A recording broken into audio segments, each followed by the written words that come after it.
Yan, good morning mga kamamaw. Winter na talaga sa Canada. Yan na po ang ating snow. Sobrang kapal na.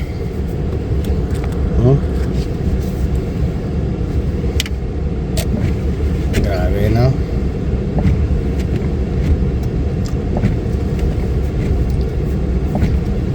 Late siyang bumagsak, pero yung pagkakabagsak niya talagang na mga kamamaw, isang bagsakang matindi. Kaya sa lahat ng mga kababayan ko dito sa Canada, dito sa Saskatoon, ingat-ingat sa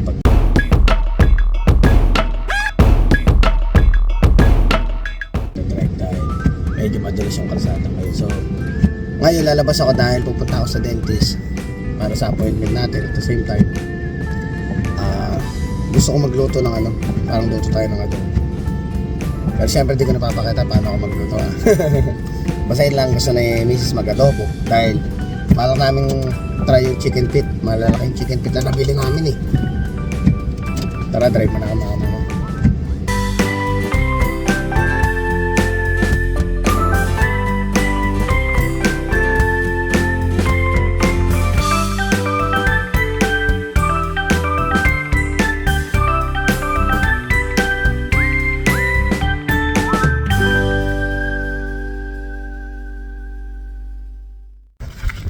Snow. Mama mo, dito tayo sa mission. Kapal. Bagyo ng snow ngayon.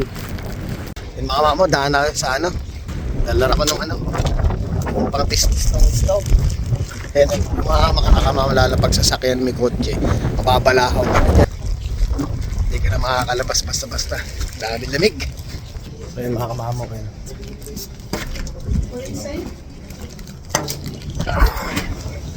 Hangin. Para handy lang, para atis kahit paano may tayo. Mahirap wala tayong pantis-tis ng yelo. Lalo pag yung nag-start ka ng sasakyan.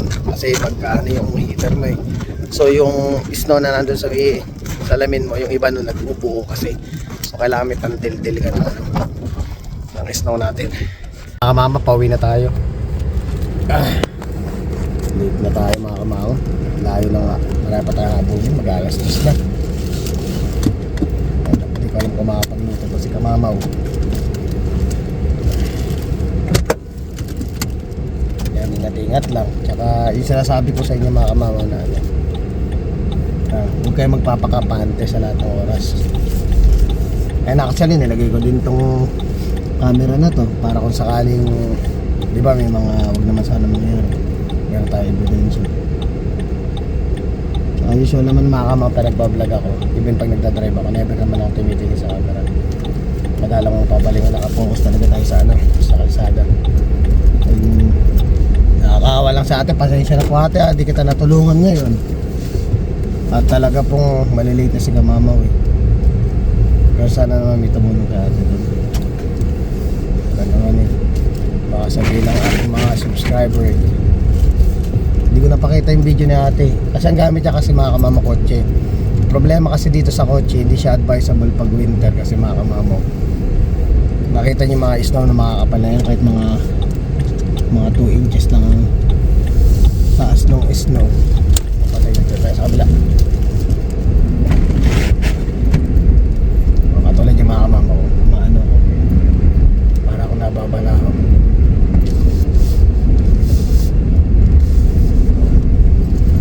Maano yung ng sasakyan ko.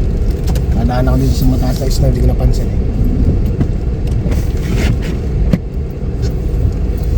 Ganda daan sa mga matataas.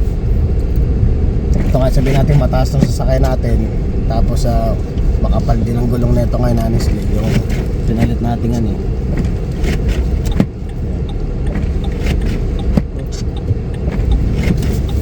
ka, dobling ingat ka. Kung papasok ka, agahan yung pasok mo para di ka mali. Huwag kang papasok na katulad ng pasok mo pag summer time. Yun yung mga bagay na kailangan may adjust pag nag-winter. Kasi hindi naman mga kamamabiro ang Tapos ito pa, hindi mo na makita yung linya. So sinundan ko na lang tong isa kasi nag-signal siya ng kaliwa. ano mo, dinilinya mo. Yung distansya mo sa mga sasakyan hanggat maaari sa kalahating coaching haba, yung layo mo, para at least may ano ka, kung sakaling pepreno ka, nakakaalalay ka ng maayos. At the same time, yung tag dito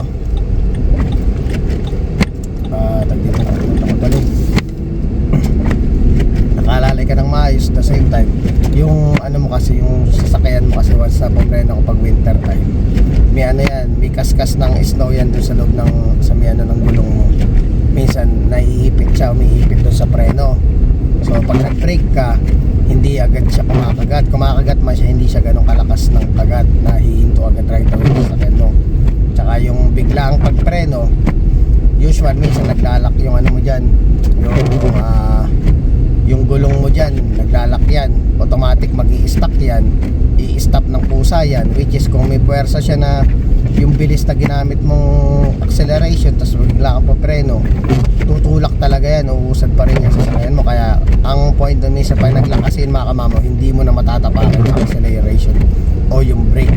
Talagang lalaruin mo yung tapak ng brake tsaka nung ano mo, nung brake mo, anong manabela mo para matanggal yung ano, yung pagkaka-stuck ng snow. Kasi hindi mo siya matatapakan, as in right, talagang magtitigas, titigas talaga yung ano. So kaya naaral-aralin mo, tatapak-tapakan mo para matanggal yung bara tsaka ano uli. Hindi advisable dito yung talagang biglaang brake, hindi ano yan. Nakatami sa kapal na yelo na yan. Tsaka yung snow mga kamamaw, parang nung kahapon lang nag-vlog tayo eh. Ang ganda pa ng panahon eh, kasi walang ka-snow eh. Ngayon tingnan mo, sabi ko nga dun dito sa may gasolinahan dumaan ako, sabi nung lalaki, kakaiba yung snow ngayon, sabi niya. Parang late na dumasok yung snow, pero yung itsura ng snow is parang 1 week na. Totoo naman mga kamamaw, yung itsura ng snow ngayon, kala mo isang linggo ng winter dito sa Saskatoon. Yun ang mga ano dyan, maraming kang dapat ano, isaalang-alang pa rin ka. Siyempre yung kaligtasan mo, kaligtasan ng ibang tao. Lahat ng ano dyan, pinaka-advice talaga is bago dumating ang winter, lalo pag bago ka dito sa Canada, aral-aralin mo kung ano bang meron sa winter, ano ba yung mga pangyayari o mga pwede mong iwasan o pag-aralan para at least pagdating ng winter may idea ka na. Grabe, masa yung sasakyan ko. Nakakama, mataas na to ha. Bago din yung sasakyan natin. Naka all terrain weather,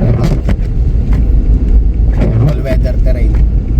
So makapal na siya, di katulad nung nakaraang unang gulong natin, medyo maliit siya. Ito medyo makapal siya.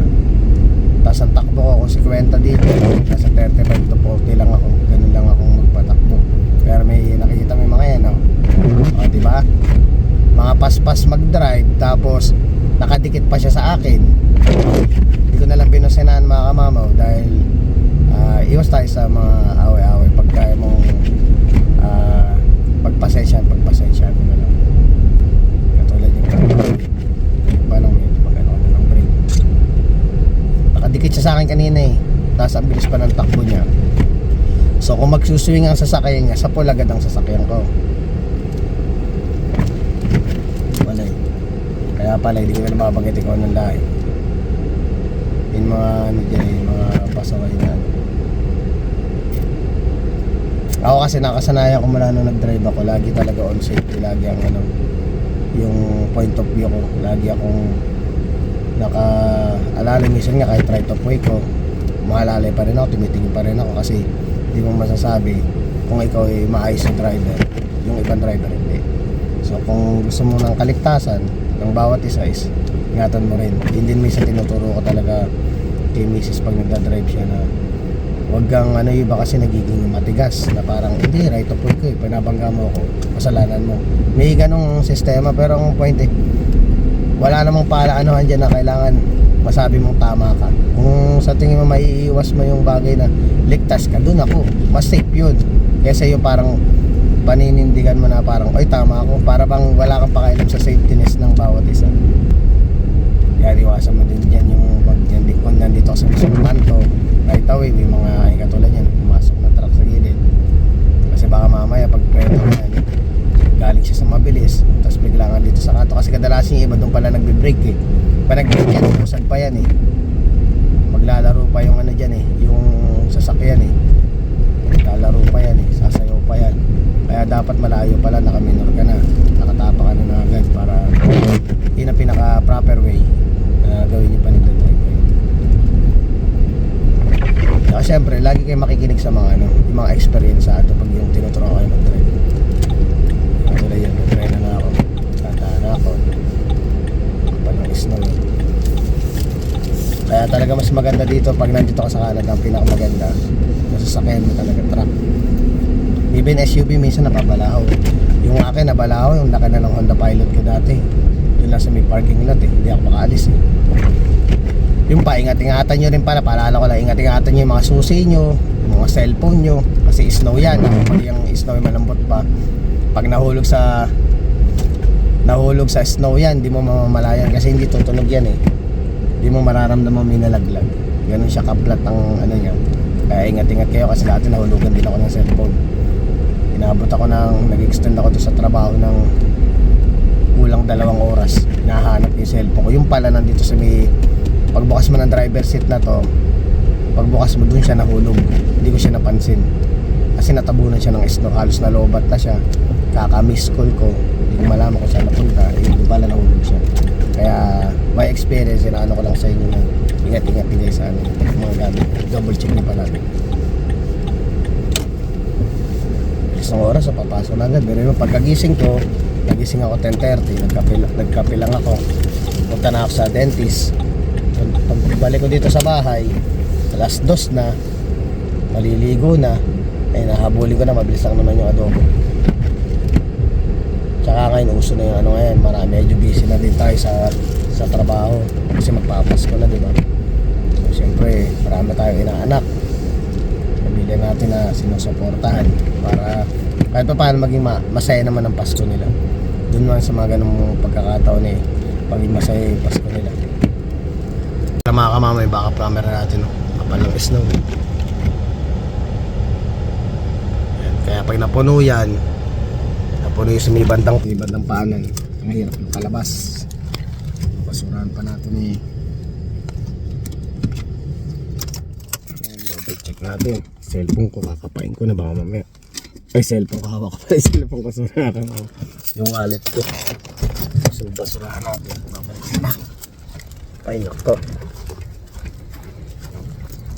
Sabi nga nila ito yung maalala ko yung mga gatong Canada pa more. Yan ang kapal ng snow. Ganyang makakapal na ganyang katataas.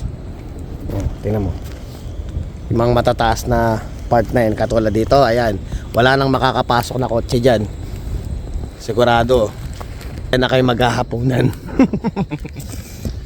Dumami pa siya. Hindi pa dumadaan yung ano, black art daw.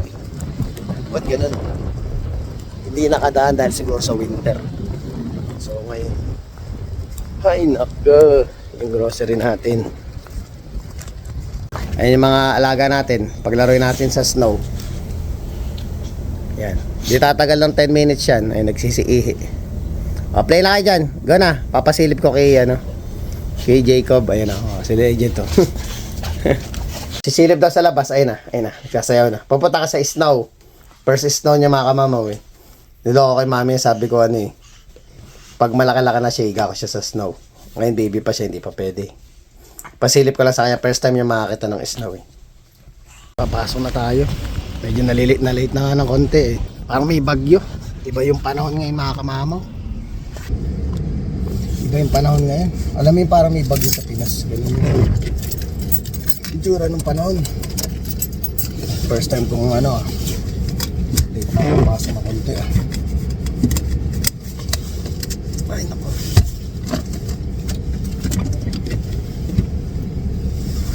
Baby Jacob kasi binantayan ko.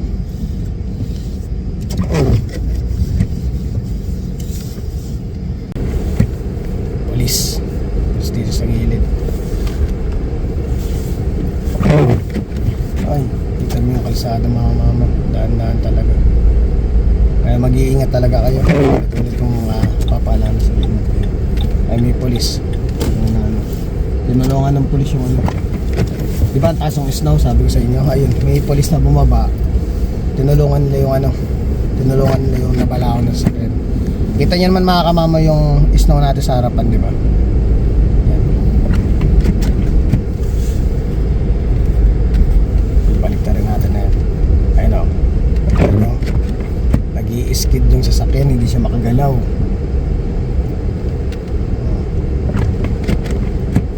Yan ang madadat na natin mga kamama. Sana makaano siya. Kasi kung hindi siya makaka-forward, may stop tayo dito.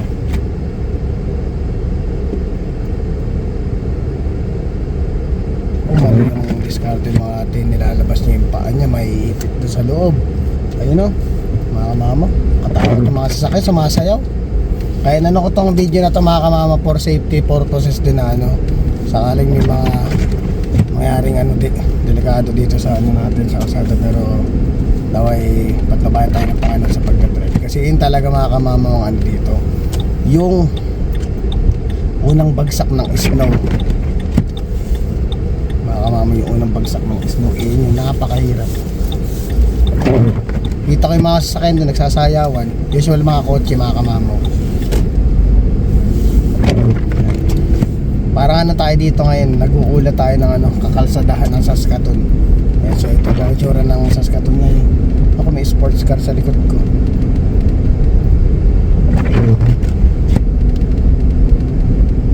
Kakalsadahan ng Saskatoon. Dami pa rin ano. Ang di mawala yun mga kamama pag winteran yung mga nagkakad na ano, na mga First Nation, marami talaga yung mahilig sila sa paano sila kain nila yung lamig. Huwag naman sana tayo mabalaw. Siyempre wag tayo mali. Ayoko rin naman magmadali mga kamama. Kaya magmamadali siya. Sakto-sakto yung ano, pagkakataon na mapakita ko sa inyo yung ano, kalsada ng Canada, lalo pag first time na ano, na winter. Yung parang kumbaga ba albaryo talaga ito mga kamama, hindi sa pag-ano. Mahirap. Kaya pasalamat tayo kahit paano itong sasakyan na gamit natin medyo mataas. Tsaka nagpalit tayo ng gulong. Inuulit-ulit nagpalit kasi tayo ng gulong, diba? Nakaraan. Tulad niyan, dapat kumana na ako. Kung walang snow, kakana na ako. Eh kaso mahirap baka may mag-abot kami ng ano.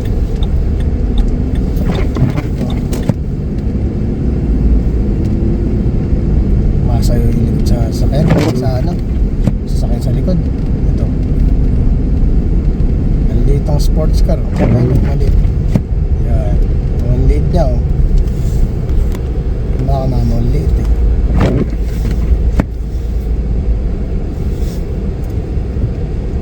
liit mo ano. Nakakaykay niya. Kailangan niyang kaykayin kasi kung di niya kakaykay mga kamama, naku mahirap. Focus lang natin yung camera sa kalsada tapos makita niyo. Hindi niyo naman kailangan makita si kamama. Nauumay na rin kayo sa akin. Kita niyo lang yung mga ano talaga.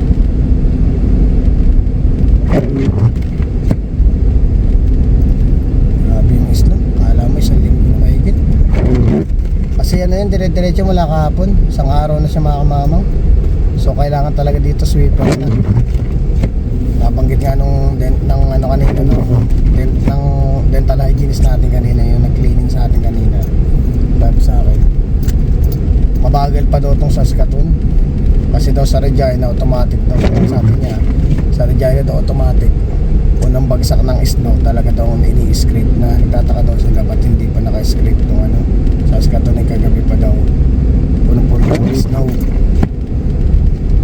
Sabi ko, maganda kung mabilis ang action. Baka action naman to. Kasi usual dito naman sa Canada, hindi naman papatagalin ng ilang araw na ganito to. Dito sa mga main road, automatic yan, i-scrape yan. Tsaka magandang diskarte pala mga kamama dito sa gitna. Huwag gan sa gilid, yung kabilang gilid. Kung mababa sa sakay mo, mas magandang pwesto mo gitna. Kasi yung gitna yung madalas dinadaanan ng snow. So lalo kung mababa sa sakyan mo, mas maganda ang takbo mo kung sa gitna ka tatakbo. Kasi dito sa gilid lahat ng mga naipon ni yelo na snow kasi madaan ka lang konti sa kontraso dyan, maano ka na may stock up ka na yun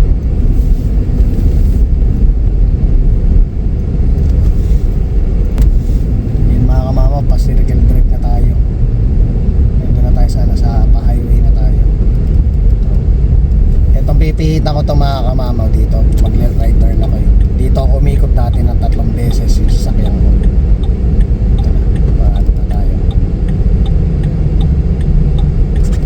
Umikot ang sasakyan ko dati parang 6 years ago.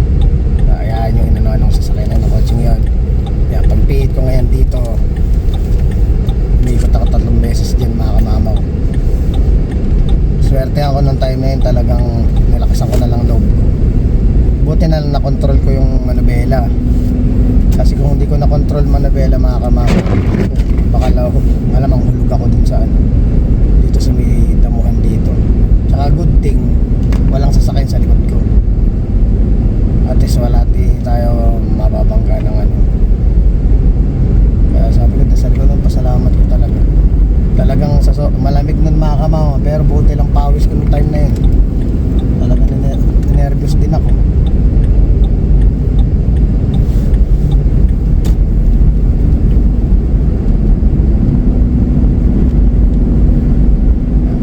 Itong part na to, ano na yan, scrape na to kasi wala nang sa gitna yung mismo pinaka pero ito sa mga nadaanan natin kanina, malamang mamaya pa yun.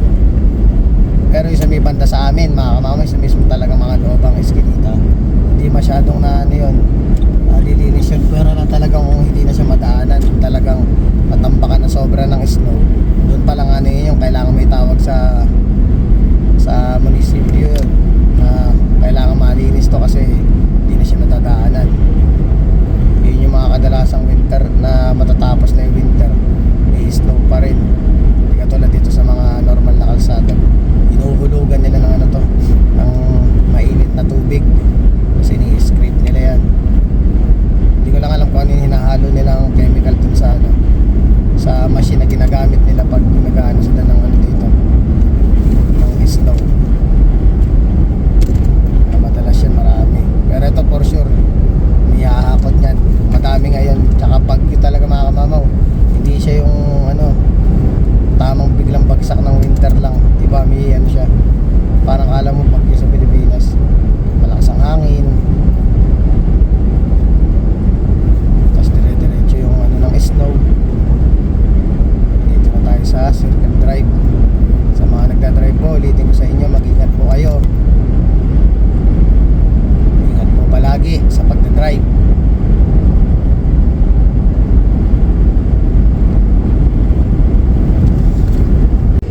Yun mga kamamaw, malapit na, makakasurvive na tayo, konti na lang.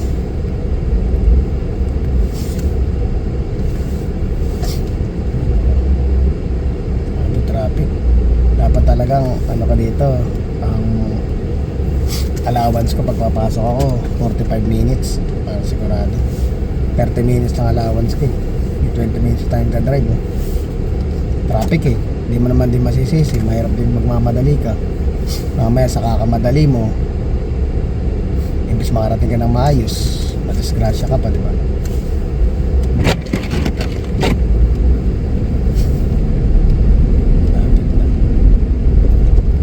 Sumisingit na ganyan mga kamama, papansin nyo yan. Bibigyan ko na kayo ng example, usual, ito na, talagang on point tayo magsabi ng mga pag-iingatan nyo, yung mga lumilipat na ganyan, matyagan nyo yan. May mga malalakas kasi talaga loob mga kamamaw na ibig katulad ng kotse siya. Yung hindi na sila sumisignal, alam mong winter time, hindi kasi signal, o sabihin natin matapang ka, nakaligtas ka, isipin mo yung nasa likuran mo. Yun mga kamamaw yung sinasabi ko lagi, kahit minsan talaga tuwing tinuturuan ko si Mrs. tinuturo ko lahat yung mga yung mga bagay na sinasabi ko talaga sa kanila, yung mga bagay na huwag nyong gagawin at magiging habit nyo pa nagdadrive kayo. Katulad ng pasaway na yan, bigla na lang umaliwa, di naman nagsisignal, Eh winter din naman yung ano, di ba? Yung kalsada, sobrang dulas. Iba kasi mga kamamaw, masasabi ko, iba yung diskarte mo dapat pa nagdadrive ka ng winter, iba sa summer time. Iba yung ano. Buti na lang ano ako, yung alerto ako mga kamamaw. Nakasanayan ko maging alerto sa pagdadrive pag mga ganyang klaseng ano. Ako hindi ako alerto, mahagip ko kanina. Konti na lang tayo. Praso na lang. Makakalusot na si kamamaw. Yan, pag nag-amber to, pasok na. Pag nag-amber yan, papasok na tayo. Tsaka huwag kang makasanayan yung ano, yung kaya pag yung amber o ano na, huwag nyo nang hahabulin. Ayan ang pinakamagandang safe mga kamamaw, yung from amber nakaka-red lang. Basta nakapasok ka na sa loob mga kamamaw ng ano, ng kalsada, naka-halfway ka na bago mag-red, okay lang yun. Basta kaka-red lang nung galing sa amber, tsaka ka na lang pumasok. Yun ang pinaka-safe na papasokan mga kamamaw. Pag yung naka-amber pa, lalo pag winter time, marami na ako nakita mga kamamaw. Maraming banggaan na ako na nakita na experience na ano, pinaka-safe ang ano, pag galing ka sa amber light, nag-red at magta-turn left ka, kung nakapasok ka naman yung kalahati ng ano mo, magta-turn left ka, hintayin mo na mag-red after amber. Yun ang pinakamagandang ano, timing na pagpasok mo. Huwag yung naka-yellow. May mga pasaway na ano, may mga pasaway or meron ding galing sa mabilis na takbo na like for example 50 siya or 60, tapos bigla siyang hihinto, di ba? Na kumbaga balak niyang habulin, hindi niya nahabol yung ilaw, tapos biglang ganun nga biglang nag-stop, magpe-preno yun, di ba? Kung pumreno yun, ano yan mga kamamaw, uusad pa rin yan, hindi pa rin hihinto basta-basta yan. Iba ang ano, iba ang kayod ng gulong sa winter. Ito ang taas, ito magiging problema dito. Feeling ko kanina marami nakabalaho dito eh. Kasi last year natatandaan ko ang dami nagpapala dito nung last year, papala ng snow. Hindi ako pwede mag-park dun sa may ano, sa may gilid, dito sa may gilid ng coffee, sa may building na yun. Punong-puno ng snow yan mamaya. Mahirapan tayo mag-shovel. So ang pinakamagandang way natin is dito tayo sa ano. Ang ganda naman ng park na itong isang to, limit na niya masyado. Pass sana all tayo. Ito pinaka ano, perfect spot. Dahil mamaya ay hindi sumibandang ano, ay doon sa gilid na yun. Doon po na-stuck ang sasakyan ko dati.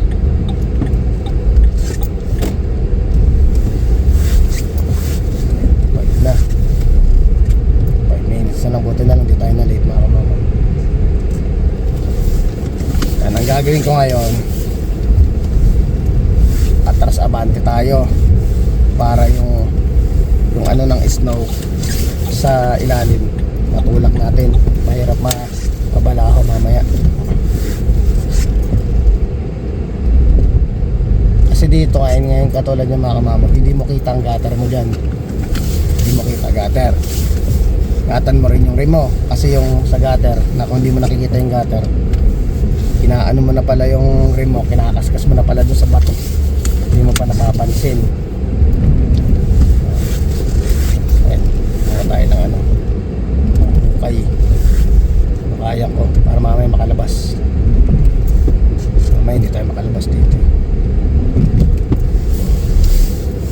Okay, thank you Lord, salamat po Lord at nakarating tayo ng maayos sa ating,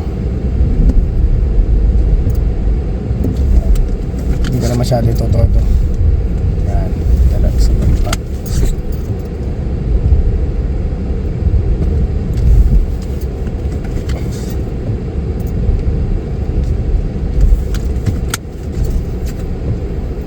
Okay na.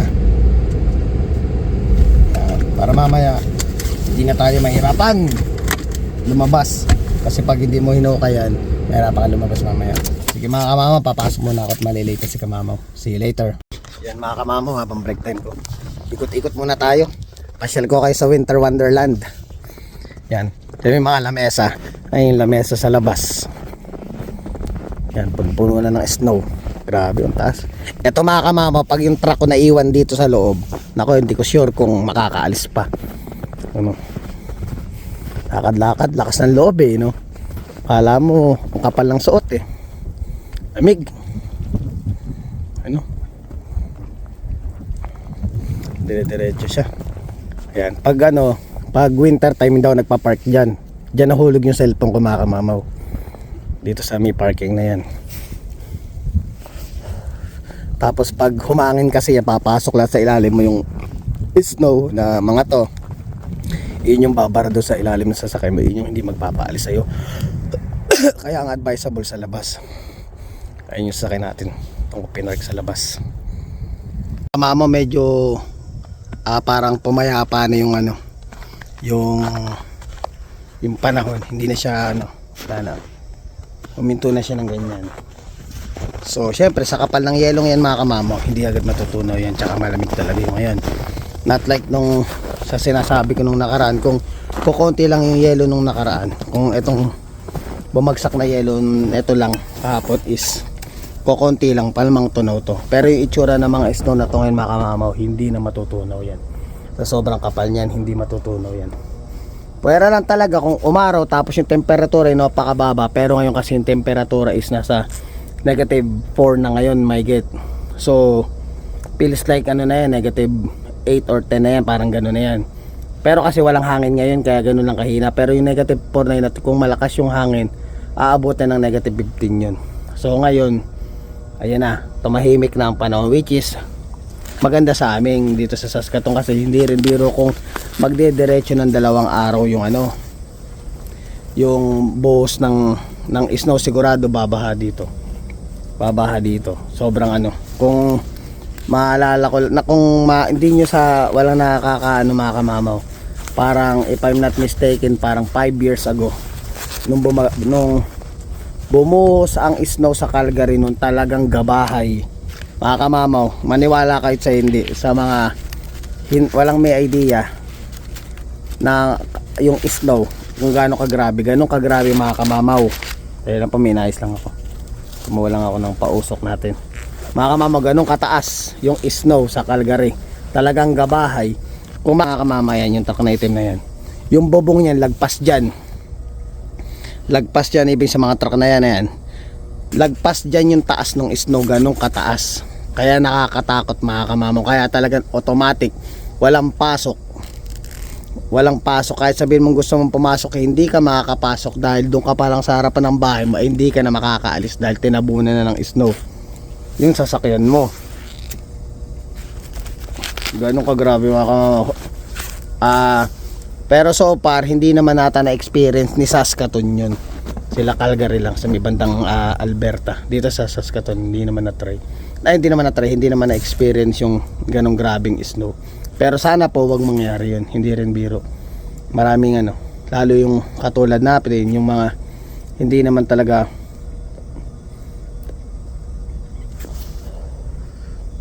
kagandaan yung pwesto. Katulad nung sa bahay namin, hindi naman tayo kagandaan yung pwesto natin. Hindi natin kung masasabi ko ano mangyayari dun sa bahay.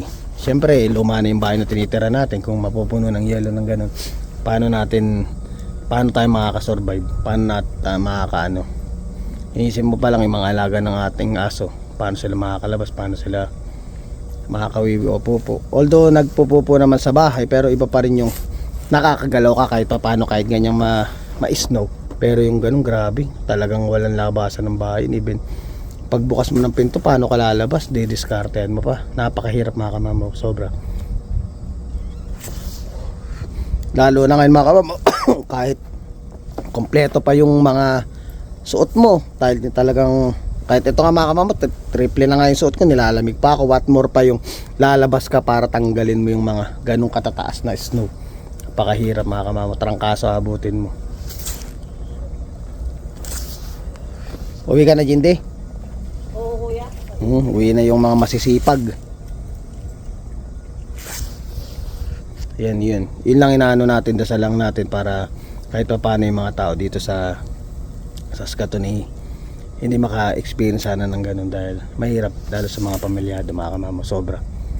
Pero yung mga ganun naman mga kamamo, alam ko pag may mga ganung senaryo, alam ko yung government nakaalala yan. Yun ang kagandahan naman sa Canada when it comes dun sa mga pwedeng mga calamity, yung mga calamiting mga kamamo. Uwian time 2:45 AM. So maraming salamat sa panonood at sa pagsubaybay ng pagiging productive natin ngayong araw na to. Sobrang ang haba ng oras, sobrang dami nating napagkwentuhan, sobrang dami nating na-share about dito sa winter sa Canada na hindi biro ang winter. Sobra talagang ano siya, pinagdadasal na lang namin actually ito. Pinagdadasal ko na lang na sana na late nga, pero syempre swerte pa rin ang Saskatoon dahil late na nag-winter. November 20 to be exact. Okay, ayan. So yun lang, malakas sa gasolina. Siyempre kailangan mo i-start yung sasakyan natin. So maraming salamat mga kamamo nang makapagpahinga na. Dahil pag uwi ko, i-edit ko pa itong vlog na to. So please don't forget to like, share, subscribe, and hit the notification bell for more updates of my video. See you mga kamamaw!